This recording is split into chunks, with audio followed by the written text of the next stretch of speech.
Okay, so rant for today. Like, what am I gonna do with my hair? I used to work with this girl and she had her to go hairstyle. Like, her hair was always the same, and it was just basically a roller set. And I was like mad about that because I'm like, I can't find like my go to hairstyle. Like, I want a hairstyle that is so easy for me to do every day because it can take a lot of time doing hair. Like, my friends and family, they kind of clown me a little bit because I wear my natural hair. And they're like, girl, when are you just gonna get some hair that's easier to take care of, just easier to manage? Not that my hair is hard to manage or anything, but you know, it takes a while styling in the morning if I'm gonna style it at all. And just forget about it. Like, if I don't do anything the night before, like put it in rollers or wrap it up or something, it's gonna take me like 30 minutes to an hour to get my hair looking the way I want it to look in the morning. Which, it's not a problem, but I don't know. Maybe I should enjoy the time it takes me to do my hair, but I'm not really into it like that. Like, I'm not a hairstylist of any kind. I like looking cute, yeah, who doesn't? But like, who wants to spend a whole bunch of time doing their hair? I don't know. I don't. So, and then we live in the hard wig, soft life era, that whole thing. I don't even know if I want to get into that because I have such a hard time wearing wigs because I feel like, I'm so young. Why do I need to put a cap on top of my hair? I don't think that's right. I think it's kind of dumb. And I tried it for a little while and it doesn't feel right. Like, when I wear fake hair, I don't feel pretty. No shade to the girls that do, you look great doing it, but it's just kind of like not for me. So I'm still trying to like figure out where I want to go with my whole hair thing. It's really complex, being a Black woman and how I wear my hair. I'm not even gonna talk about like what's socially acceptable in the workplace and how you show up to certain environments and how you are gonna be placed in a category because of your hair. Like, that's a whole different thing. I'm just really exploring different options for me, my personal comfort, and my own image. Like, it has nothing to do with outside opinions and outside forces. Because, babe, I learned a long time ago that you cannot be concerned about how other people perceive you because they're gonna have their own opinions regardless of what you do, regardless of how you live. Like, people are gonna have preconceived notions about all different types of people, especially people that have been systematically placed into a limited amount of categories as human beings. So I don't even worry about that. But I don't know, like, that's really been on my mind a lot lately, and it's been like running across all of my social media feeds, the hard wig, soft life thing. But I'm like, man, I don't want to wear wigs. I like my hair. I like my head to be free. Like, I feel beautiful with my hair out. I don't want to cover it. I just don't. But I've been like having a dilemma too where my hair has like not been growing for like 6 months. And I think that's because I sleep on a cotton pillowcase. I really need to like get back to my silk pillowcases. Like, I have some, but I just have not been like using them. I kind of just, I have more cotton pillowcases than I have silk.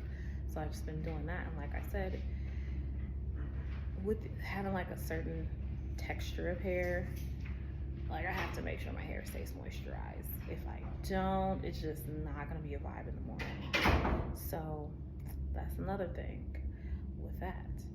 So, you know what? And surprisingly so, I find it really hard to find a consistent hairstylist in the city of Chicago. Like, what is going on?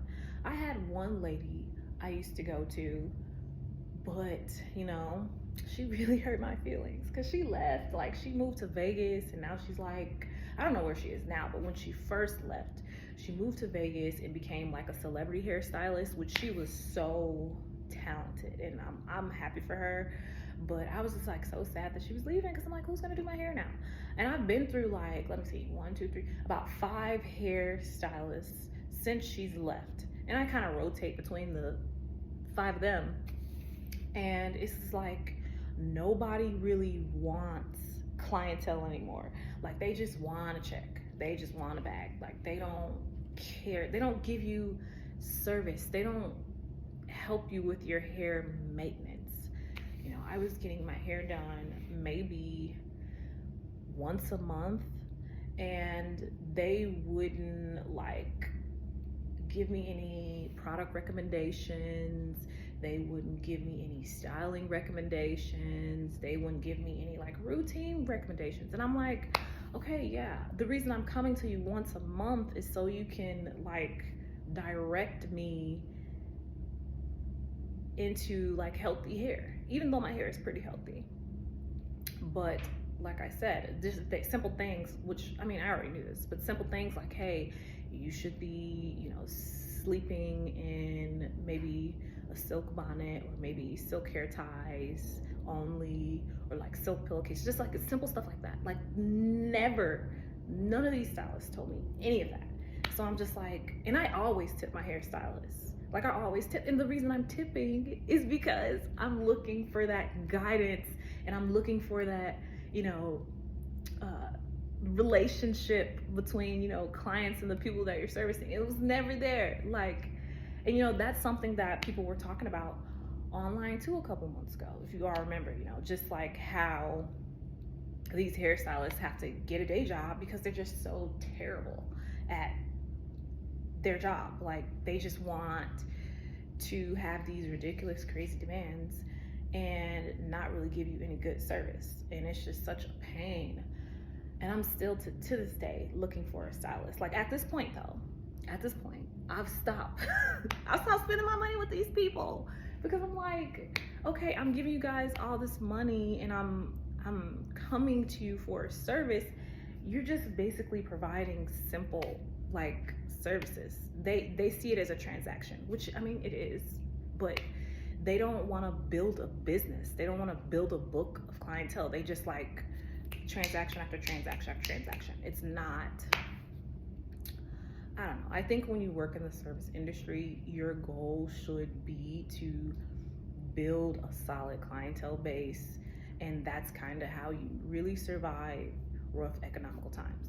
When you're, you know, giving something extra, whether that's personality, whether that is, you know, mentorship, advice, whatever you want to call it.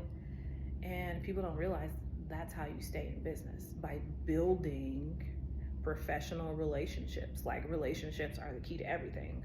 And I'm surprised that people, you know, entrepreneurs, if that's what you can call them, I don't know, don't know this or don't practice that. It's a little strange to me, but like I said, at this point, like I do my own hair and I'm having to just like rough it out and experiment with YouTubers, like doing it like when I was a teenager, roughing it out, going on YouTube, going on TikTok, and just like finding people that actually do hair for a living, or, you know, the YouTube hair girlies, which is not a problem, but it's just like, I don't really have time for that. Like I had a lot more time for that when I was a teenager.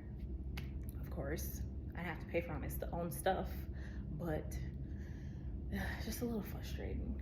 It really is. And I will be glad when I find someone that actually wants to help me with my hair and not just make it a transaction. I will be happy when I find that. I'm not gonna lose hope. I still have hope. Never give up hope, ever.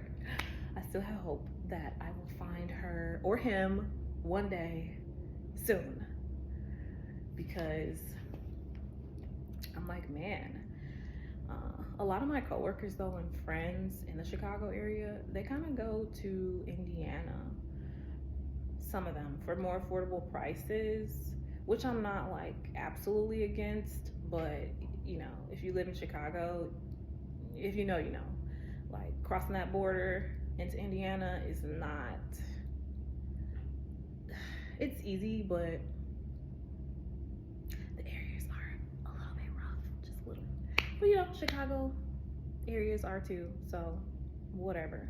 But I will just be happy when I find a hairstylist that wants to actually be my stylist and not just a stylist. I'm looking forward to that whole deal, for real.